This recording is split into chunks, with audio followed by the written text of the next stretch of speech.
150% of poverty level in the state of Minnesota is about $38,000 household income for a family of 4. So at that level, the home energy burden is about 8% in our state. Now, think of that income level, and then go to below 50% of federal poverty level. The energy burden skyrockets to 31%. That's a striking number on its own, but then you take into account the fact that this doesn't include housing costs or other essentials like food and healthcare. And that's a significant amount of household income to be spending on energy costs alone. So now, hopefully these numbers ring a bell. 4% is the average statewide energy burden in Minnesota. 12% is the average energy burden in Cook County. And 31% is the average energy burden for the lowest income households in our state. All striking numbers for those who have the fewest means to pay for their energy. Now, adding one more layer on energy burden before I move on, I wanted to take a closer look at owners versus renters. So those who own their home versus those who rent. This is a table from a study that was conducted by the American Council for an Energy Efficient Economy, or ACEEE, and the Energy Efficiency for All project. Now, I know this is a lot of numbers and a lot of words, so I'll zoom in to renters and owners. And really what to draw your eyes to is the far right column, which shows that the median energy burden for the 48 metropolitan areas surveyed, one of which was the Twin Cities, for renters was 4.0%, compared to the median energy burden for homeowners being 3.3%. So that doesn't seem like quite as stark as 4% versus 31%. But when you factor in that renters face unique barriers, it is actually a pretty significant gap. Renters lack ownership in their dwelling units, so they have less control over the energy efficiency measures that they can invest in, whether they can go solar, things like that. There's also the problem known as the split incentive. So on one hand, the owner might not pay the electricity bill. The renter might pay the electricity bill despite living in a rental unit. That makes the owner likely less incentivized to invest in energy efficiency in a rental unit. On the other hand, if the building owner is the one paying the electricity bill, the renter might not be as motivated to conserve energy. They don't have that direct tie to paying the utility bill, so they don't see where that cost necessarily goes. They don't feel that as directly. Now, of course, there's the hidden aspect of the owner might increase rents to account for the amount that they're paying on electricity bills every month or things like that. But nonetheless, the split incentive remains. And lastly, there's the issue in multifamily buildings, larger apartment buildings such as this, of investing in common areas versus in-unit upgrades. So somewhat related to the split incentive, but a building owner might be more motivated or find it easier to invest in common areas like kitchen or hallways or lobbies or community rooms because they can just deal with them directly, rather than having to go unit by unit investing in energy efficiency, whether it's lighting or insulation or heating and cooling, and dealing with each individual tenant in a larger apartment building. These are all significant barriers to actually investing in energy efficiency in rental housing. Again, to move away from the gloom and doom and to focus on the positive, one of the most significant benefits of energy efficiency, especially in rental housing, especially in larger multifamily buildings, are the positive impacts on health. So this is a resource from E4 the Future, which works on energy efficiency and health nationwide. And I'm, certainly don't want to walk through this word for word, but really it's just a flow chart showing the significant health benefits that result from investing in insulation, improved heating and cooling, and ventilation. And not only does it result in direct health benefits to tenants, but it also reduces medical or emergency room visits, which actually reduces strain on our healthcare systems. So these investments in energy efficiency have secondary and even tertiary benefits that can benefit not only communities, but other aspects of our economy as well. That's why Fresh Energy works so much on utility programs and in policy, working on laws and regulations.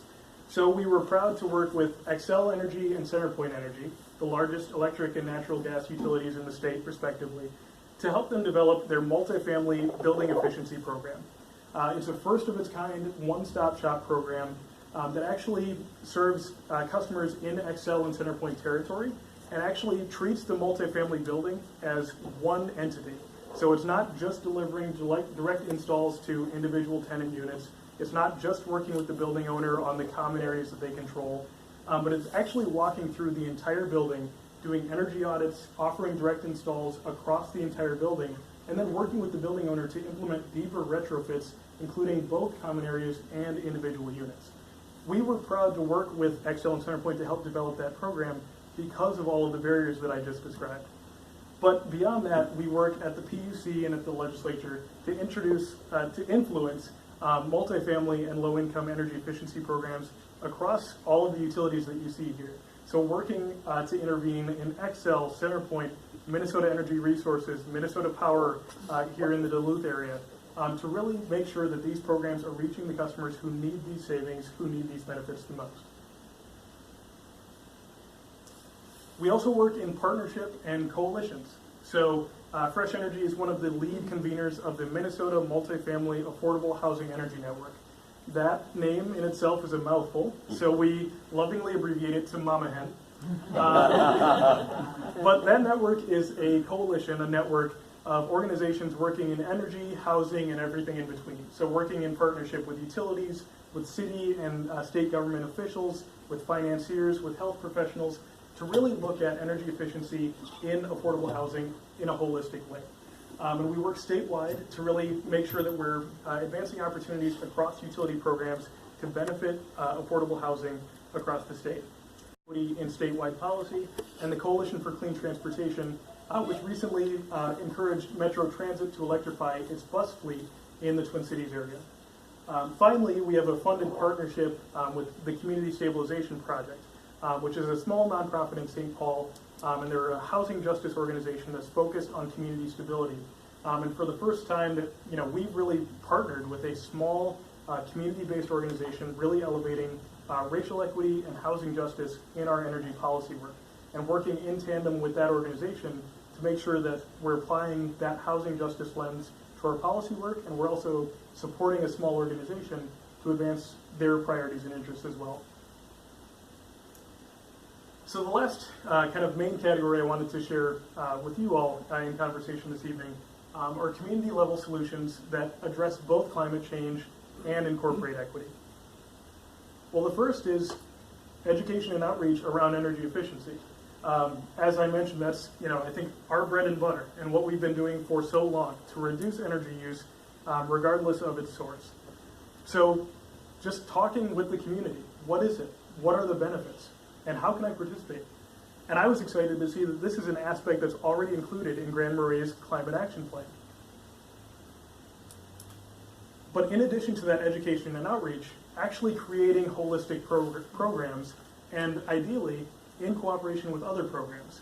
So the Federal Weatherization Program is delivered by community action agencies and service providers, and provides a significant opportunity to actually double or triple the investment of energy efficiency through greater coordination with those programs. Weatherization service providers are already going into homes, fixing up issues with the exterior and interior of the home, and actually energy efficiency dovetails very nicely with those programs. It allows greater completion of more homes, and actually allows energy efficiency to be delivered to homes that would otherwise be deferred. So if there's a health and safety issue with a home, energy efficiency programs can't go in until that issue is resolved. Weatherization helps address that. So those programs can actually work hand in hand to reach more customers and allow additional measures to be implemented. That was an aspect, energy efficiency programs, that's already included in the Grand Marais Climate Action Plan. And I noticed that one of the kind of opportunities that's mentioned is possible work with Equilibrium 3. So I wanted to give a shout out to another organization here, Equilibrium 3, which is based in Duluth, but we've had the opportunity to work with them as well. And they do great work around energy efficiency and renewable energy to benefit lower income households and namely veterans as well. But I think there's a great opportunity here to leverage Equilibrium 3 as a resource, They're a mission-driven nonprofit. The Equilibrium 3 is energy, equity, and economic vitality, I believe, is what the three E's are for. So if Grand Marais, works with Equilibrium 3 and partners with them going forward, DEEP might not be the right acronym for the program, but I think certainly worth exploring and exciting to see the potential there. And community leadership, I think, is really what it comes down to when we talk about centering equity in climate solutions. So engaging the community in policies and programs, especially those who are under-resourced, historically marginalized, and as we talked about, aren't homeowners themselves. So this ensures that climate solutions work for everyone. As I mentioned in the definition shared earlier, equity refers to process and outcome. So actually engaging the community and empowering the community ensures that there's equity throughout the entire process. Excuse me. This is a diagram from the Collective Impact Forum that I've found really helpful. And really, again, a lot of words, but you can see across the top, it's moving from input, informing and consulting, to actually empowering participants.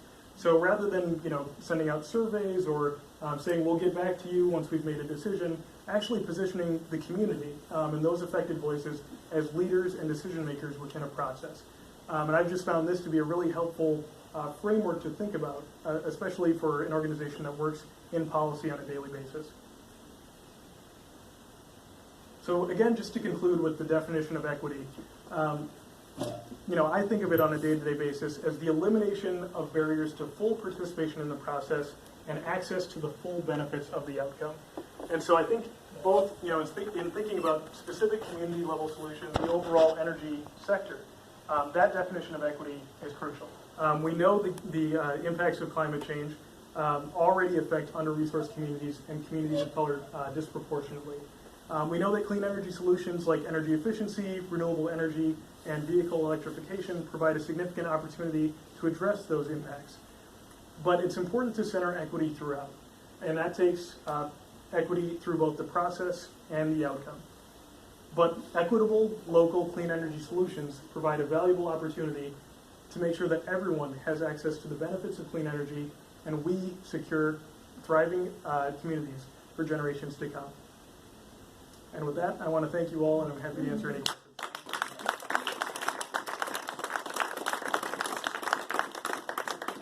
What we'll do is hold off on the questions until both presentations, and then we should have a good opportunity for to open it up at that point for a discussion. So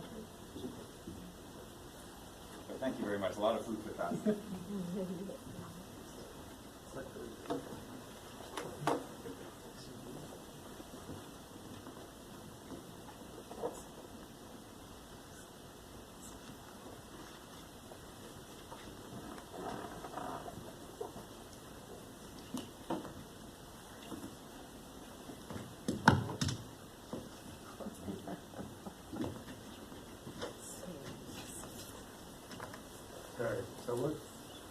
Thanks, Ben. That was fantastic. And I have to tell you, that image you showed at Leech Lake, I actually happened to be there that day when they uncovered that and took those pictures. There was a Minnesota Tribal Environmental Committee at the day they were doing the opening of that. And wow, pictures. So it was just interesting.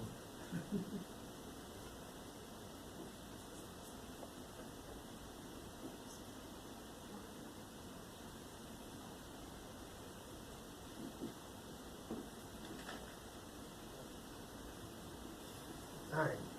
Thanks, everybody. My name's Seth Moore. Some of you may know me. At least two people here know me because I recognize one of my grad students in the back, and I recognize Tim Cochran in the middle. This is my first foray into social justice, but we have to confront a huge social injustice that's occurred tonight, which is a bunch of civically minded citizens have come to listen to us talk about social justice rather than drink beer and eat supper. Some of us will be addressing that injustice after this presentation. My name's Seth Moore. I work for the Grand Portage Band of Lake Superior, Chippewa. I've been there since 2005. I currently direct our Fish and Wildlife Biology Department and also our Environmental Department. Let's give you a little bit of history of my background and my possible career choices. You know, initially I wanted to be a shoemaker. It just wasn't a good fit. I thought about being a doctor, but I didn't have the patience. I thought about being a comedian. That was a joke. And then life got in the way and I became a biologist. I'll talk a little bit about Grand Portage. Fortunately for this particular audience, most of us probably know where Grand Portage is, but what you may not know is it's a really happy place on the shore of Lake Superior in the north of Ontario. And what is interesting about the Grand Portage Band, but also the Fond du Lac Band and the Bois Forte Band, is that those three tribes in the Treaty of 1854 reserved rights to hunt, fish, and gather in what is currently known as the 1854 ceded territory. This is 5 million acres of northeastern Minnesota, essentially the entire Arrowhead region down past Duluth. The reserved rights to hunt, fish, and gather were not rights that were given by the U.S. federal government to these three tribes. These were usufructory rights, rights that were reserved by these three bands as property rights in exchange for vast pieces of land, 5 million acres, that the tribes then ceded to the U.S. federal government. The U.S. federal government sought these treaties with the tribes to reduce conflict, and the tribes reserved these rights to hunt, fish, and gather essentially into perpetuity. And the best explanation I have for these rights are they're very analogous to severed mineral rights compared to surface rights. And so these are property rights that go along with these pieces of land. They are absolute rights in the same sense that when someone owns the mineral rights under the surface rights of the property, those people have the right to extract the minerals from those subsurface areas. This is how the tribal treaty rights work, and this is why I do my job, is to help to maintain those species that are hunted, fished, and gathered into perpetuity. So I always like to introduce talks with the context of why I do what I do and what these treaty rights actually mean, because the American public in general has a pretty poor understanding of where treaty rights came from and what they actually mean. The Grand Portage Reservation itself is about 70 square miles of primarily undeveloped wilderness, just north of here, about a half an hour. It has a village of about 200 or 300 residents, and then the rest of the reservation is primarily undeveloped. And I focus my work on subsistence species used by the Grand Portage Band. There are a number of things that define Grand Portage. First of all, we have subsistence and commercial fisheries on Lake Superior.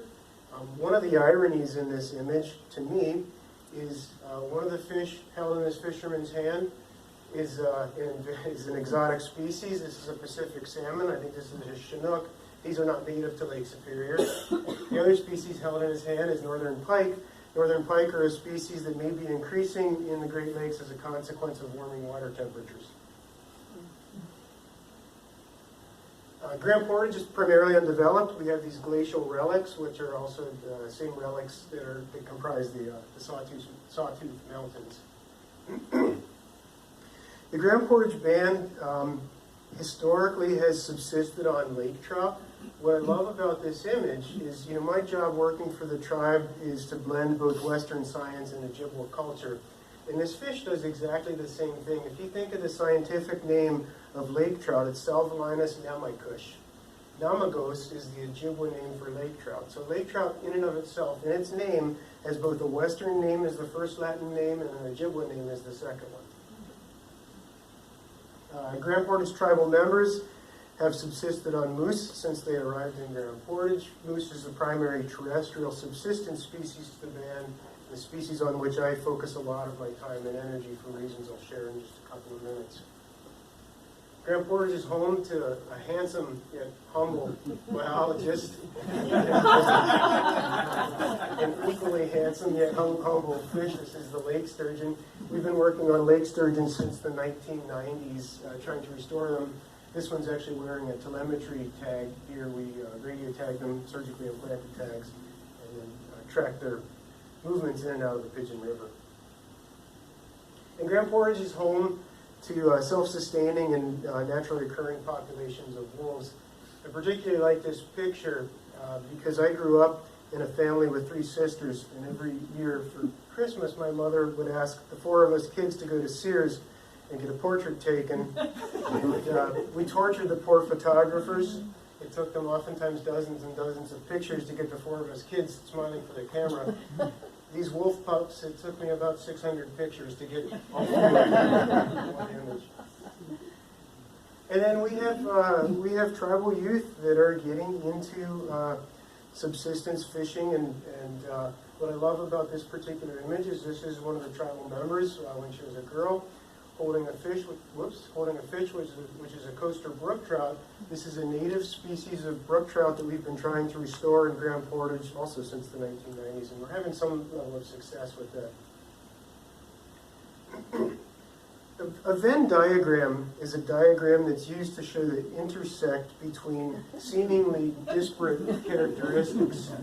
And you can see that when you find the nexus of small having bad grammar and being green, you will find Yoda there. Whereas just small with bad grammar, you would find Gary Coleman.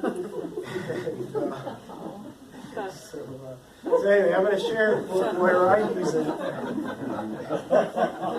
Venn diagram. Is the work that I do is at the nexus of humans and animals and the environment. And I work on ecosystem health with colleagues at the university and elsewhere, but we like to look at the interdependence of humans with the environment and with animals. What I like about this is that Ojibwa culture, and the culture for whom I currently am employed, also parallels these same tenets of humans, the environment, and animals. Grand Portage Band and other Ojibwa tribes use what's called 7th generation planning. Essentially, each individual's life touches 7 generations from a great-grandparent to a great-grandchild. And when doing long-term planning, in particular for the environment, the objective is to ensure that the planet is left in a manner that someone 7 generations hence will be able to subsist and survive in the same way that we do now. Here's an interesting fact. Our trust lands agency for the tribe has about 30 people working for environmental natural resources fields. That's about 10% of the population of Grand Portage on a per capita basis. Think about this fact. Think if the population in the United States had 10% per capita working in the environment and natural resources field, do you think we would be in this room talking about social justice today? Probably not. Interestingly, though, there's also this idea of oneness of nature and humanity in Ojibwa culture, and I don't know when I'm going to talk about this, so I guess we'll talk about it now. The tribes essentially can represent those that cannot speak. These are the fish and the wildlife and the animals. And I talked about treaty rights and the fact that tribes have reserved rights to hunt, fish, and gather. Well, expressed inherently within those rights is those items which are hunted, fished, and gathered need to be edible and they need to be consumable. Indian people are the only people in the United States that have a right to a clean environment because of these treaty rights. If you read the U.S. Constitution and the Bill of Rights, in the 10 articles in the Bill of Rights, there is no right for an average non-tribal member, a white guy like me, to have a clean environment. There's nothing in there. But by virtue of these reserved rights to hunt, fish, and gather, there is an inherent right to a clean environment. It puts me in a good place to do what I like to do. So we'll talk about social justice just briefly. The Intergovernmental Panel on Climate Change expressly stated that indigenous cultures in North America are disproportionately vulnerable to climate change. Why? Reservations are based in place, right? Tribes have a historical and cultural and current reliance on natural resources. If your place is fixed and the climate changes such that the species on which you subsist are no longer able to exist there, you have been disproportionately affected by climate change. And in addition, tribes maintain subsistence lifestyles. Also, interestingly, is that that Indian reservations tend to be in vulnerable locations to extreme weather, to sea level rise. They're on coasts typically, or in areas that are subject to extreme weather. And almost all the tribes in the United States fit into these above mentioned categories. The United States is probably one of the only countries on the planet that actually even debates the existence of climate change and whether or not it's man-made. It's an unfortunate fact. It's embarrassing. But unfortunate thing in science is that sometimes scientists use the wrong frame of reference to communicate. If a climate scientist talks about climate change threatening our very existence, that is not nearly as compelling to some people in power as when we talk about climate change threatening our economy. So sometimes it's just a matter of how we communicate to be most effective. It's pretty cynical, isn't it? There is no shortage of evidence of global evidence on climate change. Ben certainly showed us some, which was really interesting, and I have a few graphs to share as well. But I mean, climate change is not funny. Or is it? If you look at the sheer amount of fabric of northern Minnesota women's undergarments over time, from the 18th century to present, you can see that there is a trend in increasing temperatures in our environment. The concerning thing is, where is this trend going to go? But there's always conflicting evidence of climate change. I'm going to get some science here soon. And my grad students, I don't want them taking any notes on how I give presentations until you've given at least 200. There's always conflicting evidence of climate change. If you look at men's basketball shorts over time, from the 1960s to present, they've actually increased in the amount of fabric. One could make the argument that air conditioning, as a consequence of climate change, air conditioning has improved dramatically. Now the basketball courts are so cold, these guys actually have to bundle up to play basketball. In the introduction today, we talked a little bit about climate change planning, and we began climate change planning in Grand Portage in 2008. We were actually the second tribe in the United States of 567, I think, to actually develop a climate change adaptation plan. And this came about as a result of my supervisor at the time asking me to develop a white paper on climate change. And I thought, well, this is a great idea. I'm interested. Why don't we turn this into a strategic plan to adapt to climate change? And he was on board with that, and I spent the next 6 years writing this plan. But we set up a team. We had monthly meetings for a year within the disciplines of the... Hey, Bobby. I now know 3 people in the audience, and now I have to behave. We had meetings for about a year. We interviewed elders, and we decided to make a climate change vulnerability assessment for the tribe and a strategic plan to adapt to climate change within the tribe under these disciplines: air quality, water quality, forestry, fisheries and wildlife, solid waste, and food and energy sustainability. These are the disciplines that I currently supervise for the 2 departments that I run, and then I happen to be the chair of this. But one of the key things in our climate change adaptation plan was that we used objectively determined trigger points and thresholds to change our management strategies within these disciplines. And I still think this is one of the more interesting things in our adaptation plan to this day. But we used very traditional strategic planning science and technology. Essentially, I took a 2-week training that was put on by the Department of Defense on strategic planning. I mean, who better to do strategic planning than the Department of Defense? And but use basic tenets of some vision, some mission, some goals, objectives. You need SMART objectives, which are specific and measurable and achievable and have some time frame of reference to them. And then there's an evaluation component as well. Are we doing a decent job at this? So I'll give a couple examples of what's in our climate change adaptation plan. I like this idea of using trigger points, and my department collects baseline data on the natural resources within the tribe. So we have a trigger point in Trout Lake, which I'm going to talk about a bit more in a couple of minutes, that when the brook trout population in that lake exceeds this catch effort by electrofishing of 10 fish per electrofishing hour means the population is fine, we don't need to do anything about it, we can maintain status quo, we can allow harvest. If the brook trout population in that lake falls between 5 and 10 fish per electrofishing hour, which is a moderate population size, then we want to do things like restore brook trout aggressively, maybe consider supplemental stocking and limit some harvests. If the brook trout population falls to less than 5 fish per electrofishing hour for a period of 3 or 4 years, we may have to come to the conclusion that perhaps climate change is impacting this lake to the point that brook trout will never be successful there. We're wasting time and energy and resources at this particular species, and we may have to make a shift to a warmer water fish assemblage. And so we did that. And I'll talk about, historically, Trout Lake, where this brook trout was caught, wasn't a brook trout lake. And we observed populations declining in the lake, caught the last brook trout in about 2002 there, and we were seeing increasing surface temperatures. So I'll show you this graph.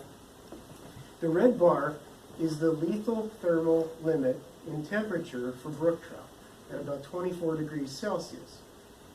We collected temperature data from the 1990s to about 2016, and you can see this increasing trend in surface temperatures in the lake until about 2002, when every summer the surface temperatures are above the lethal limit. These blue dots indicate the catch rate of brook trout using this electrofishing that I was talking about. Catch rates in the mid-90s were reasonable. In 1996, they were actually off the chart, and declined rapidly as our temperature increased above this lethal thermal limit. Brook trout are extinct in that lake. They've been extinct since about 2006. We caught our last brook trout. So here's the catch curve of brook trout from 1990s to present. Brook trout have been extinct since 2007 in that lake. This leaves us with one of 3 lakes that has no fish. My job as a fish and wildlife biologist is to ensure that there are fishable lakes on the reservation, so it left us with few alternatives but to switch to a warmer water fish assemblage. So here are these 3 thresholds. I talked about our trigger points. Healthy population threshold, when we have more than 10 fish per electrofishing hour. Haven't seen that since 1996. Here's this period of aggressive restoration, which occurred from about 1996 to 2004.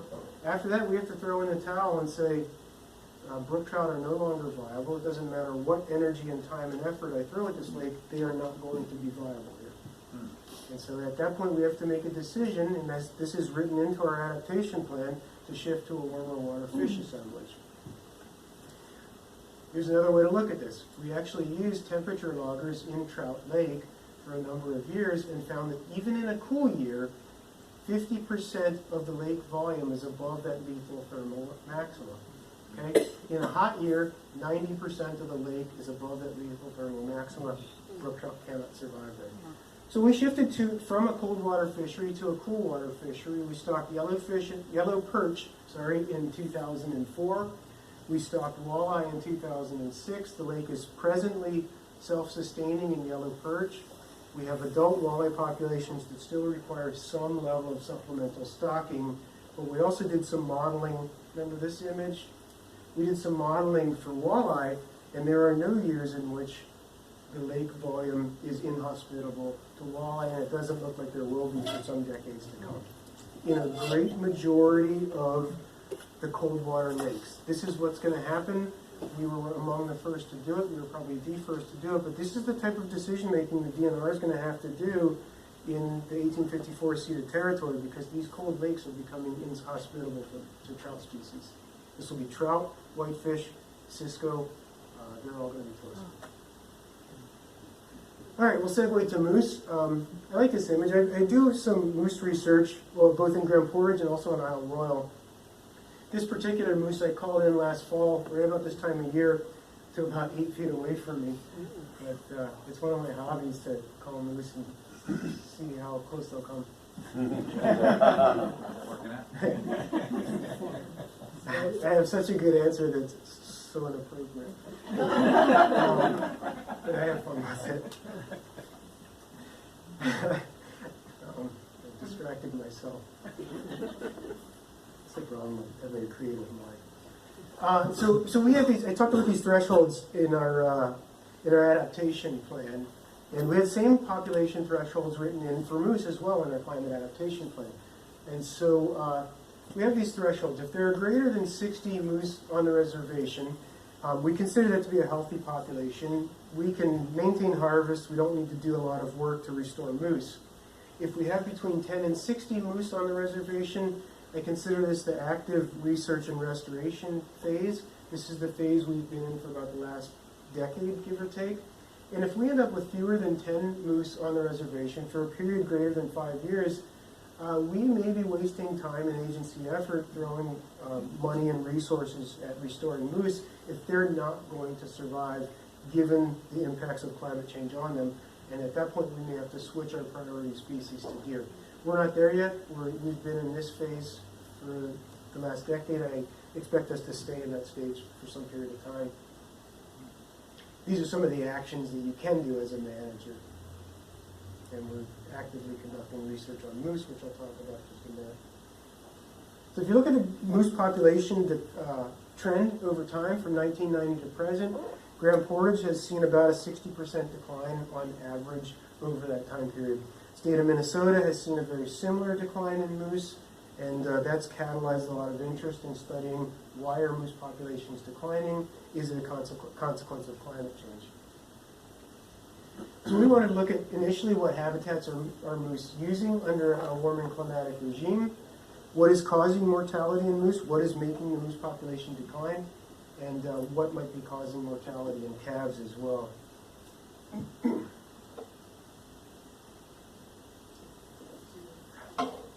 We hypothesized years ago that climate change was a major player in the moose population decline. We felt that wildfire frequency, or lack thereof, may be impacting habitats in northern Minnesota, and we felt that habitat might be limiting as well. And so we began some research, but here's sort of the mechanisms of what we believed was happening. From the beginning, we'll do these sort of by column, I guess. Moose are susceptible to a parasite called brainworm. And brainworm is a parasite that is native to deer, and it doesn't impact deer whatsoever. However, when brainworm gets into moose, it causes neurological conditions. The moose aren't able to feed, and they essentially become somewhat demented and aren't able to function at all, and they die. So we felt that warm winters were causing higher populations of deer in this region, and we felt that this was increasing the incidence of brainworm into moose, and moose were dying, succumbing to brainworm. In addition to that, high deer populations tend to carry high wolf populations. Unfortunately, wolves consume deer as a primary prey source, but in certain times of the year, they really target moose. And during calving season is one of those times. So high wolf populations may actually have a very significant impact on moose calves and on moose as well. Lastly, we talk about climate and weather and snow. And winter ticks are a native parasite to moose. They belong on moose, but their populations are mediated both by wildfire and by deep snow. Ticks tend to drop off of moose in early spring from about February to May. In winters when there's a lot of snow on the ground, tick populations are controlled by that snow. The ticks die when they get into the deep snow, and they don't make it until snow melt. In the springs when we have bare ground, tick populations survive at high levels. We see high levels of tick abundance on moose to the point that moose actually scrape the ticks off and they lose their hair in the process. A population of 100,000 ticks on a moose can require the full blood volume replacement of that moose in a 2-month period. Moose are eating twigs, have low calories. It takes a lot of energy to replace your blood volume when it's being consumed at that rate. So those were our hypotheses. We went about testing them. Look at some weather data. Grand Portage is fortunate to have a weather station right on the reservation that's been collecting data. It began in about 1896, but we have a continuous data stream from about the 1950s to present. If you look at these decadal periods, 1960 to 1978 versus 1978 to 2011, we've seen an increase in August maximum temperature by about 5 degrees Fahrenheit. I talked about snow depth and winter ticks. We've seen about a 70% decline in average daily snow depth from 1950s in these two different time frames. and early spring snowmelt, it's even more severe. Most years we're getting snow loss completely by about mid-March, which is allowing tick populations to explode, and we're seeing those impacts on moose. So we established a scientific framework. First question, does hunting play a factor in moose mortality? We wanted to look at habitat. We looked at parasites like brainworm. We wanted to look at winter ticks. And we want to look at what is happening with calf survival and whether or not predation is an impact on calf survival. Hunting. From 2012 to 2013, the moose population declined by about 1,500 animals. Of those 1,500 animals, 80 were harvested, combined state and tribal harvest. Okay? 80 out of 1,500 dead animals is not a significant factor, as about 3% of total mortality is hunting mortality. The state of Minnesota closed the moose hunting season, but when 95% of moose mortality is not related to hunting, it's a hard argument to make that stopping hunting is going to have any meaningful impact on the moose population. In Grand Portage, we have been collaring moose since 2010 and looking at what habitats that they're using. Interestingly, this gray image is the reservation land base that you can see with the 400,000 data points that are on this map. Moose are not using the landscape evenly. Turns out in Grand Portage, they're only actually using about 35% of the land base. So when I ask the question, could habitat be limiting to moose? This answers the question for me, yes. Looks like moose are only using about 35% of what could be available habitat. This means that there's more work that we can do in Grand Portage. There's more work that we can do in this region to create moose habitat. Moose need young forests. We don't have young forests. Timber industry has declined significantly. Our forest age structure is getting older. Timber industry creates new forest. Wildfire creates new forest. We suppress wildfires immediately nowadays. We don't let big fires burn. That's necessary to create young forest. We don't have much of a timber industry now. So we're ending up with an aging forest structure and declining moose habitat as a consequence of that. We're also interested in what's killing moose, specifically, in addition to not having enough habitat. And if you look at, sorry, I should explain this image. So when our moose die, we get a signal. I actually will get a text that I have a mortality signal on one of our collared moose. We'll go out and find the carcass. We'll take it out of the woods. We'll do either a field necropsy here, or we'll take it in entirety down to the veterinary diagnostic lab at the University of Minnesota, and we will determine what the cause of death was. Our mortality rates have been high. So a healthy moose population has a mortality rate, a natural mortality rate of about 8 to 12%. We have been in excess of that the entire duration of our study. Our highest annual mortality rate was 40% in 1 year. It averages somewhere around 25% a year. If you have a high mortality rate on adults and you don't have sufficient recruitment of calves, you have no alternative but a declining trend in the moose population. And that's what we've seen. So if you look at what's causing death in moose, about 25% of our moose mortality is brainworm. This is that parasite that's spread by deer. This is why you will hear me on the radio or on the reservation advocating for higher deer harvest, because deer are transmitting brainworm to the environment and then moose are picking that up. It's a significant cause of mortality on moose. Winter ticks, I talked about ticks and snow death, about 15% of the mortality. So just two parasites are about half of the explainable mortality. Wolf predation on adults is actually relatively low, and then we have a lot of unknown health issues. But essentially, 90% of mortality on moose is associated with health-related issues, not predation, not hunting. We also studied calves and what's causing mortality in calves. Look at these levels of mortality in moose calves. 80 to 90% of moose calves die before they make it through their first growing season. How are they dying? 70% of them are dying as a consequence of predation by bears and wolves. Okay? Right now, bears are on the endangered species list. There's no management for wolves. There's really not a lot we can do about this component of calf mortality. Our wolf populations are high because our deer populations are high, and wolves are currently protected, but they're hammering calves. Bear predation on calves is very high in Grand Portage. There is something we can do about this. We actually began a spring bear hunting season in addition to our fall bear hunting season in 2016. We have dropped this rate down to 0 by increasing bear harvest by only 25%. So we don't have to decimate bears. We can tweak the population down, but during that spring bear hunting season, the hunters are using baits. Those baits are drawing the bears off of calves because it's a much easier source of calories than chasing an angry moose.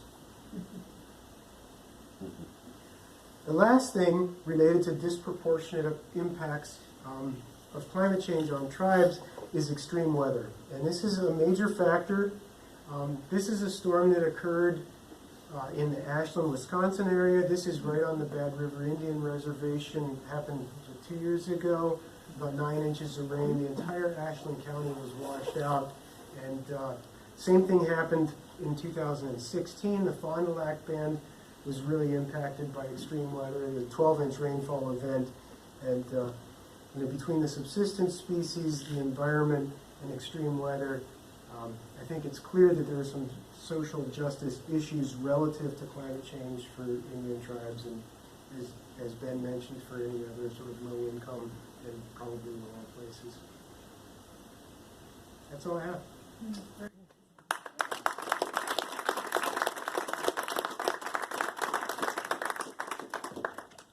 Q&A without the mic, I guess, or you guys can pass it back and forth.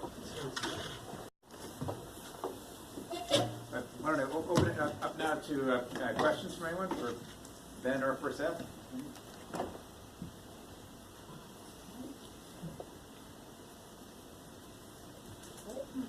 I'll ask one. We're one of the folks who participated in the group buy for solar clean this year, and Real was facilitating it, and one reason we felt good about going with them is that they funnel any net from money. I don't know that they're even making much off it into their nonprofit functions, so that was good. We know a lot of the other folks who went to the initial meetings and after the evaluations backed out because of the upfront cost. It just seems to be a huge barrier, and we just happen to have this incredible privilege that we're able to do that. And we feel good that we're actually, because we have an energy efficient home, we'll be feeding into the system more than you'll be using, so that's our token effort.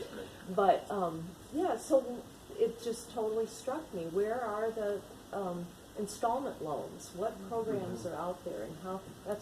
I felt like it was one of the biggest things that could be done here.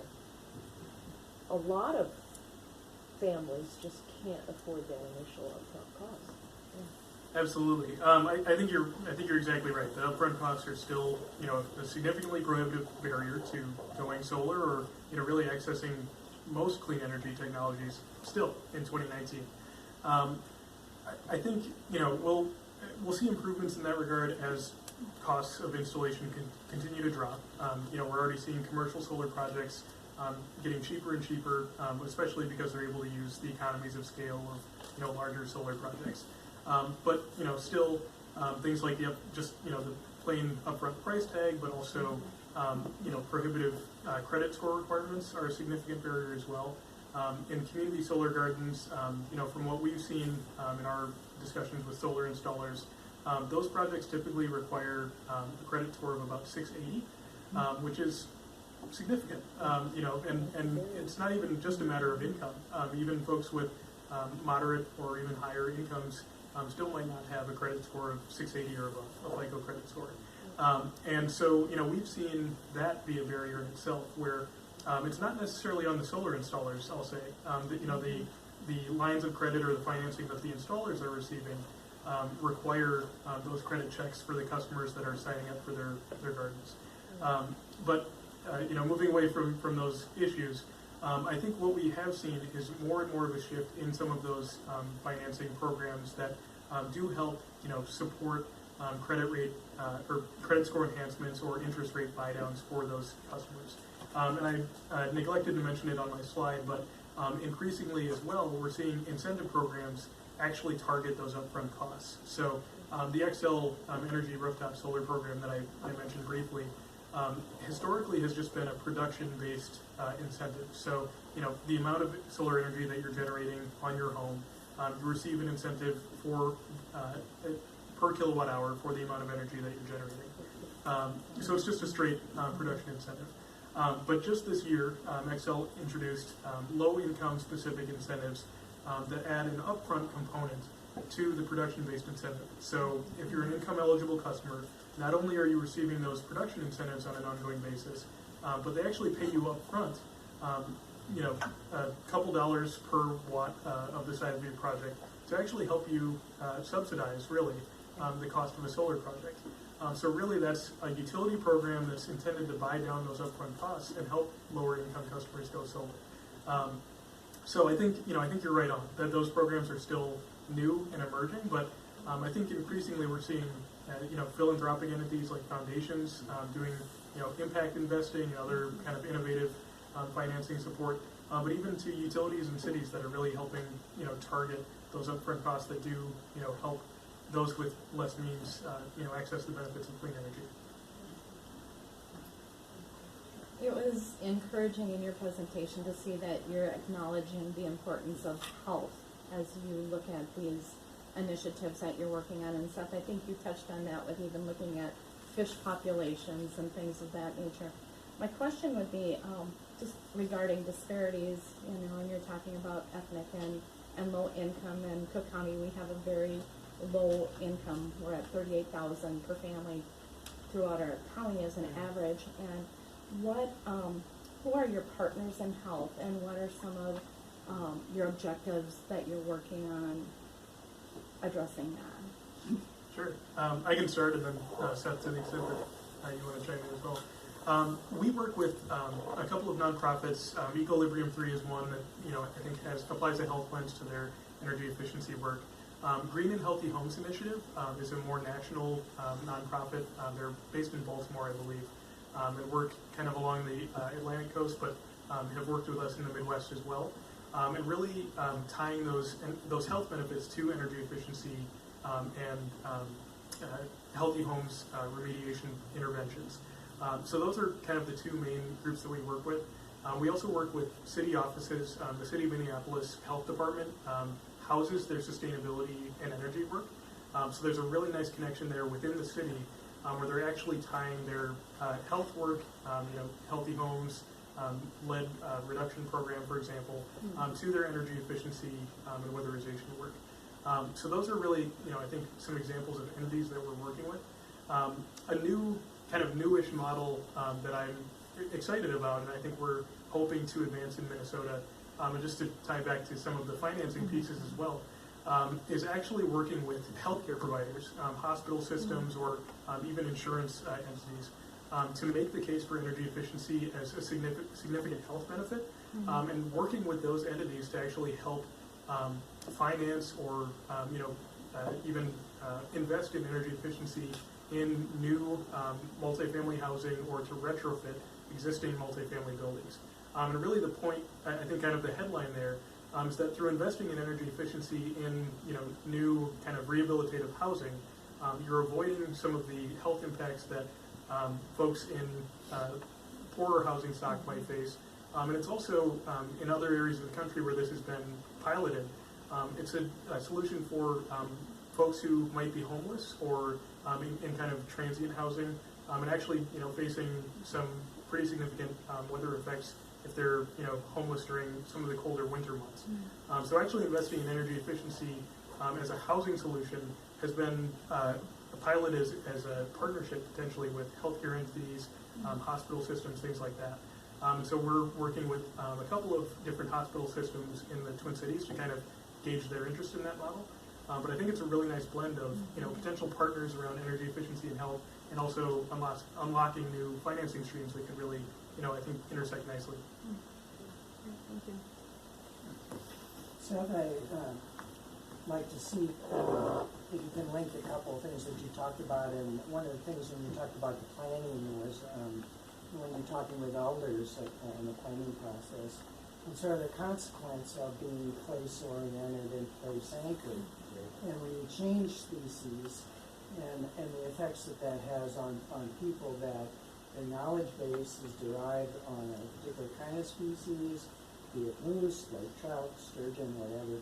You'd want to comment. Yeah, There's that's a social consequence. to Absolutely, no, that's a fantastic point, and I probably should have touched on that. You know, I mean, fortunately for us, we chose 2 other native species, even though they weren't native to that lake. Right. But it does beg the question: one, do you have the right to play God and move species around all over the place as you see fit?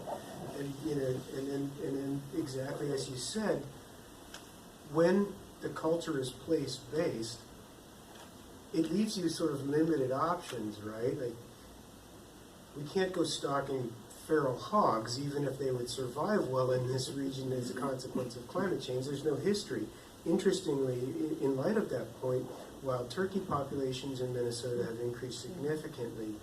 The 1854 Treaty Authority now has wild turkey harvest for Boys Fort Band and Grand Portage Band. Guess what? Nobody exercises it. Why? There is no cultural history of turkey hunting within the Ojibwa people because they didn't exist here in the past. And so it's a perfect example of what you're bringing up. When species assemblages shift, there may not be sort of the cultural readiness for that. I just think all the really fine-tuned knowledge about lake trouts and lake currents and all that comes out of generations of, and all that's at risk from addition to the species.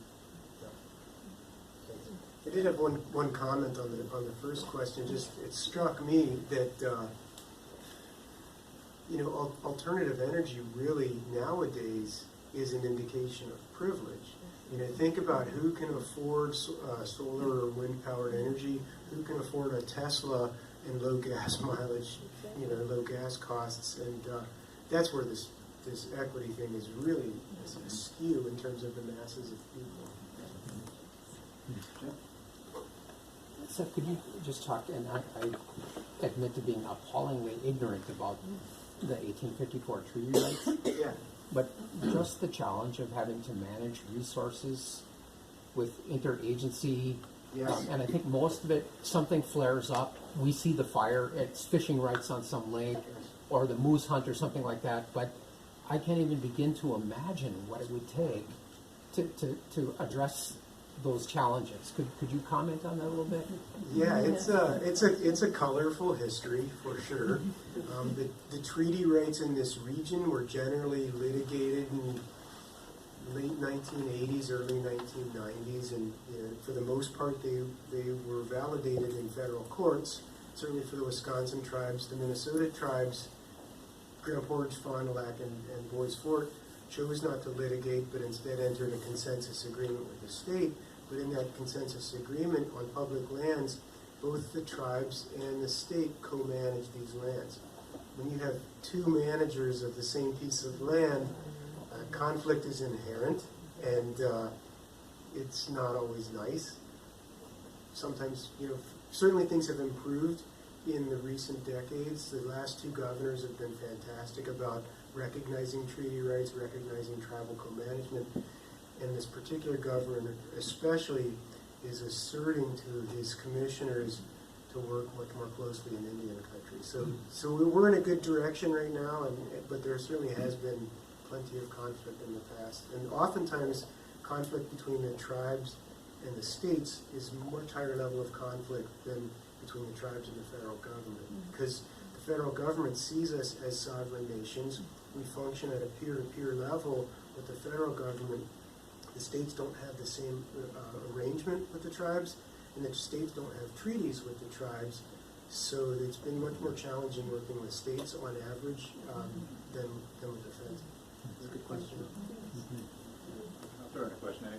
Question for Seth. I mean, I'm like a lot of people, I think I'm blown away about the depth of expertise in climate change that you've developed over, and you and others have developed.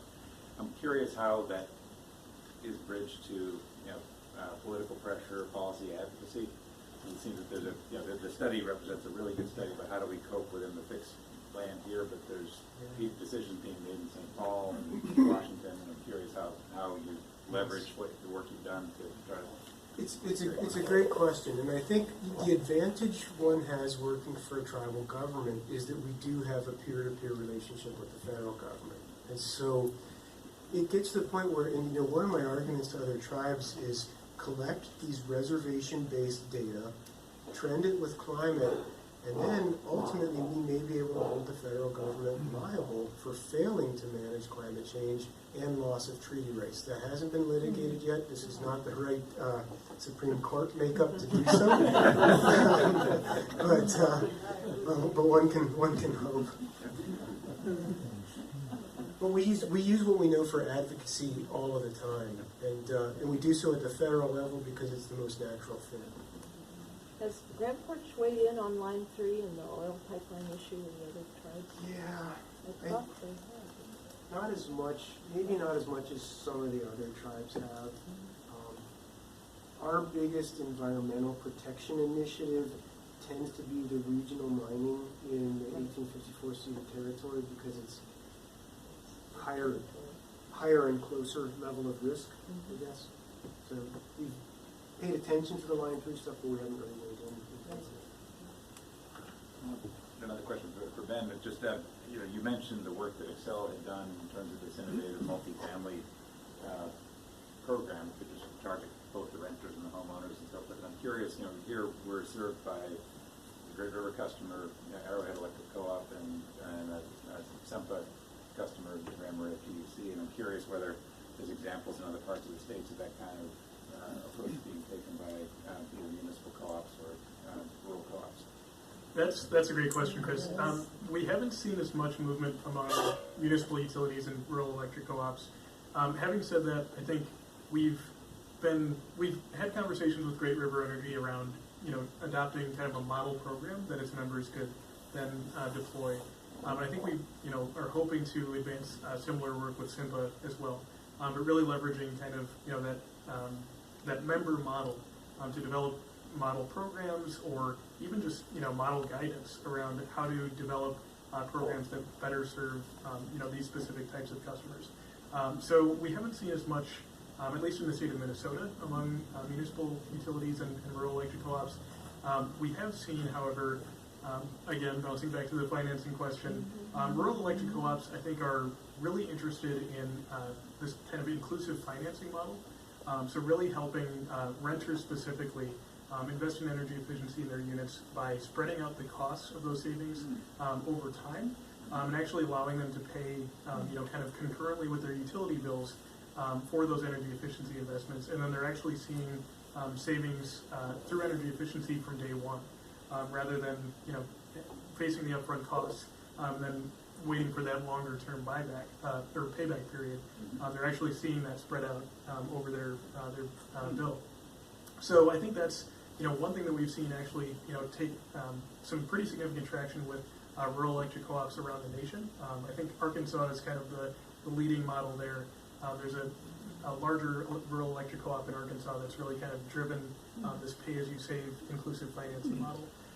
So as far as energy efficiency programs, haven't seen that as much in the state of Minnesota, but I think inclusive financing is kind of the next big thing, I guess, for these types of utilities, and I could definitely see Minnesota heading in that direction. That makes a lot. I mean, the corollary in solar was residential solar really took off once the costs reached a point and the developers reached a point where they could lease systems to people, and so regardless of your access to capital, you had a cash flow positive. You're cash flow positive from day one.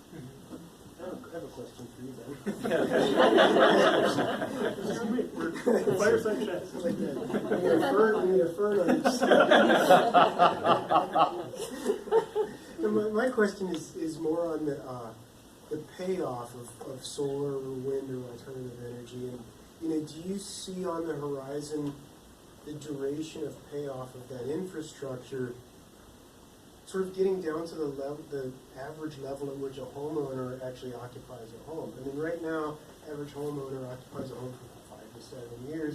You invest in solar energy, you'll be out of the house. The next homeowner may reap the benefits of your infrastructure investment. But do you see that payoff time declining over time? Sure. Yeah, I think that's a great question, and I think there's a couple of variables, of course. I think the incentives that you're actually receiving, the metering rate that you're getting compensated for that solar energy.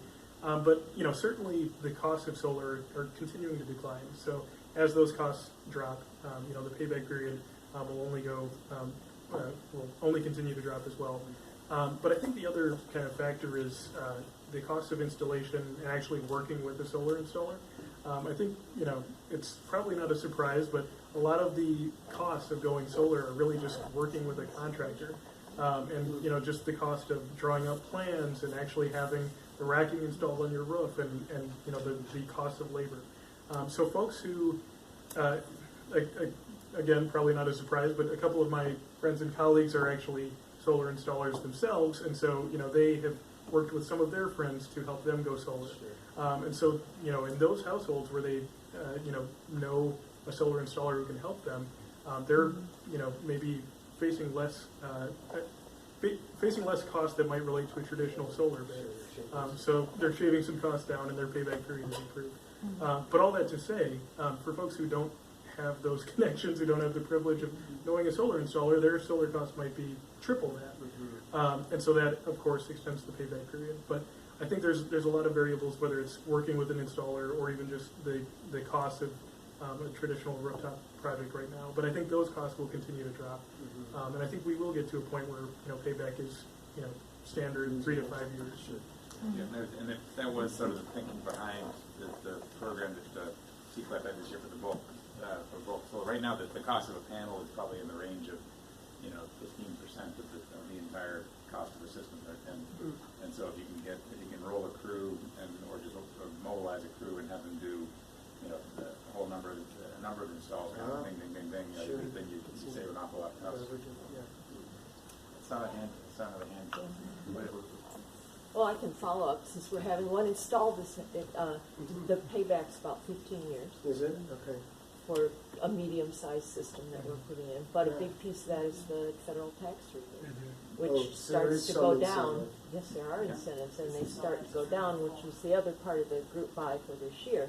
The group buy discount didn't turn out to be such a big deal because of the cost of transport and all that. But and they also had limited choices, which is another way to control costs, right? But what's the tax rebate? 30% the federal tax and credit. Of the installation cost? Yes. Yep. Oh, I see.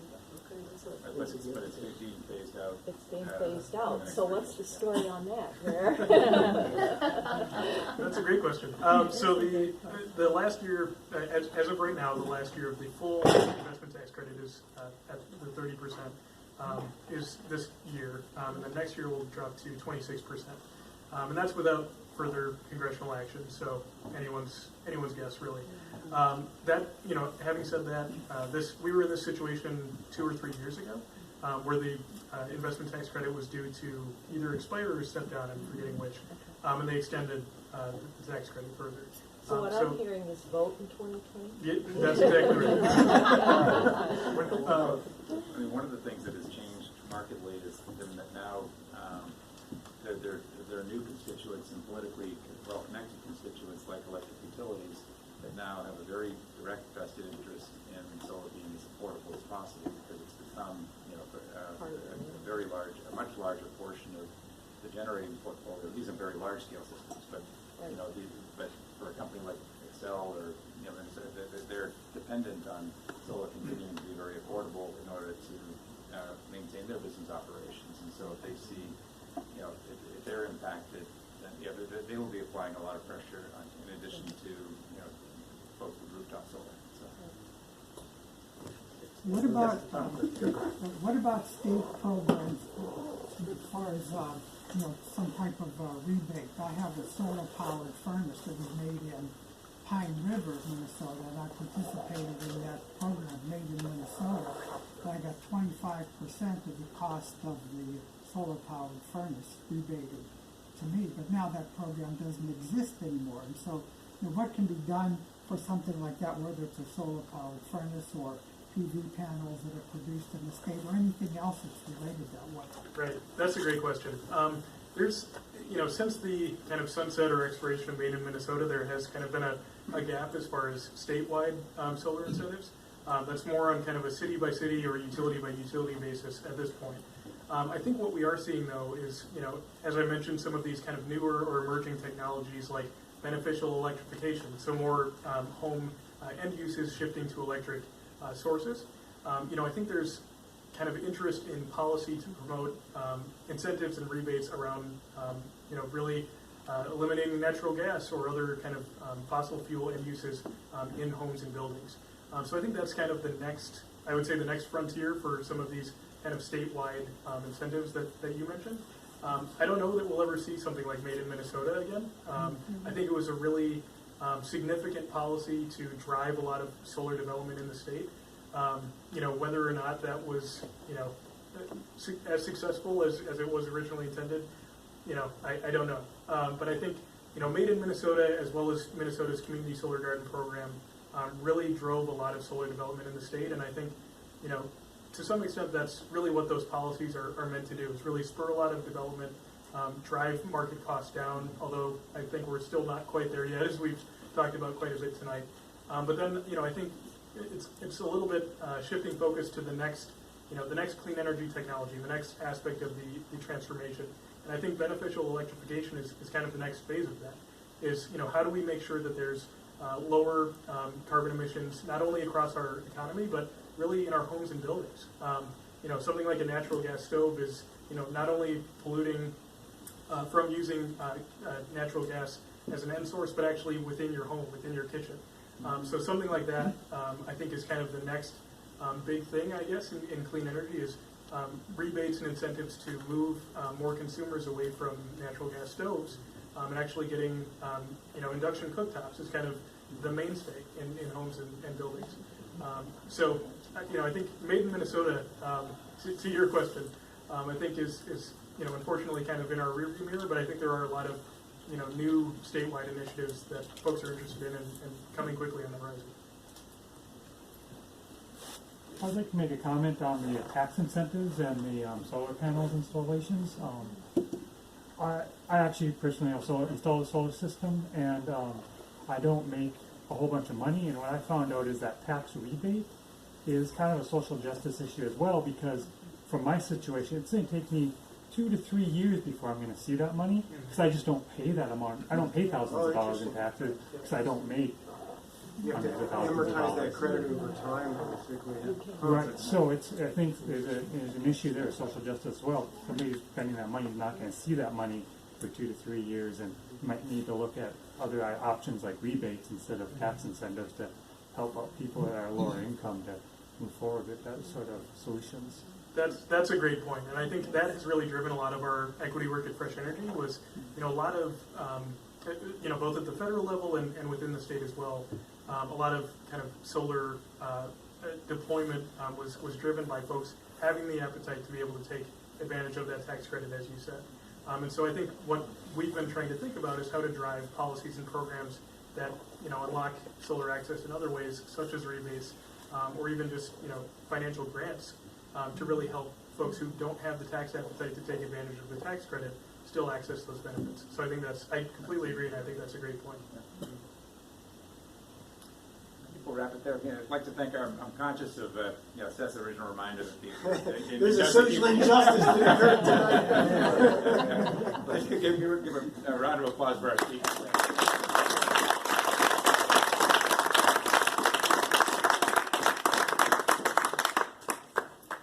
And we're planning to do these speaker series twice a year, so the next we'll plan on organizing another one next spring. Great.